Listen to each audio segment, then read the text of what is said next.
అమరావతికి చట్టబద్ధతతో land pooling కు విశేష స్పందన లభిస్తోందని మంత్రి నారాయణ తెలిపారు. పెదపరిమిలో ఒకే రోజు 1000 ఎకరాల భూమిని మంత్రి సమక్షంలో రైతులు అందజేశారు.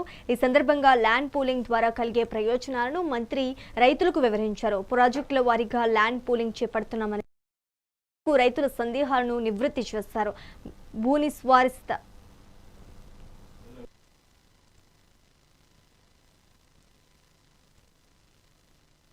చాలా సంతోషం అండి. 2014-19లో మొదట 29 గ్రామాల ల్యాండ్ పూలింగ్కి ఆ రోజు ఫైనలైజ్ చేసాం. ల్యాండ్ పూలింగ్ స్టార్ట్ చేసాం.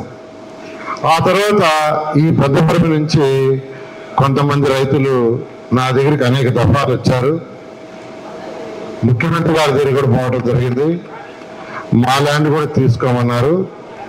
అయితే అప్పుడు తీసుకున్న ల్యాండ్ పూలింగ్ ని ఒక దారిగా తీసుకొచ్చి వాళ్ళకి ఇచ్చిన మాట ప్రకారం అది చేసి తర్వాత తీసుకుంటామనే ఉద్దేశంతో ఆ రోజు గౌరవ ముఖ్యమంత్రి గారు కూడా అదే అన్నారు.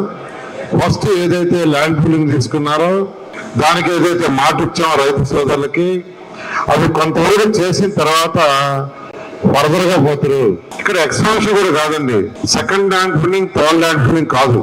ఇక్కడ అమరావతి క్యాపిటల్ సిటీ 29 గ్రామాల్లో గవర్నర్ ముఖ్యమంత్రి గారు ఆ రోజు వారు చెప్పింది ఏంటంటే అడ్మినిస్ట్రేటివ్ హౌస్, అధికార భవనాలు, దాంతో కొన్ని స్కూల్స్, హాస్పిటల్స్, కొన్ని యూనివర్సిటీస్, 5 లక్షల మంది పిల్లలు ఇక్కడ చదివే విధంగా యూనివర్సిటీస్ తీసారండి. ఒక 5 లక్షల మంది పిల్లలు చదువుతున్నారంటే ఎన్నో వేల మందికి ఉద్యోగాలు వస్తాయి. మీకు తెలిసే తెలుగు 2014-19లోనే 48,000 కోట్లకు నేను టెండర్స్ ఇచ్చాను.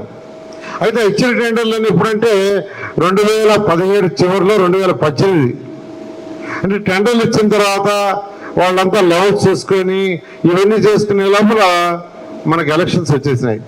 కానీ గత ముఖ్యమంత్రి 3 ముక్కలు ఆటాడి నానా ఇబ్బందులు పెట్టి చేశారు.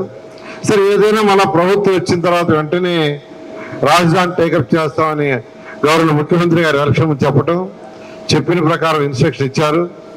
వెంటనే టేకప్ చేయాలంటే అనేక సమస్యలు వచ్చినాయి. మళ్ళా 14-19లో ఎవరికైతే కాంట్రాక్ట్లు ఇచ్చామో, వర్క్స్ మొదలు పెట్టారో, కొంత వర్క్ చేశారో వాళ్ళకి డబ్బులు 3,000 కోట్లు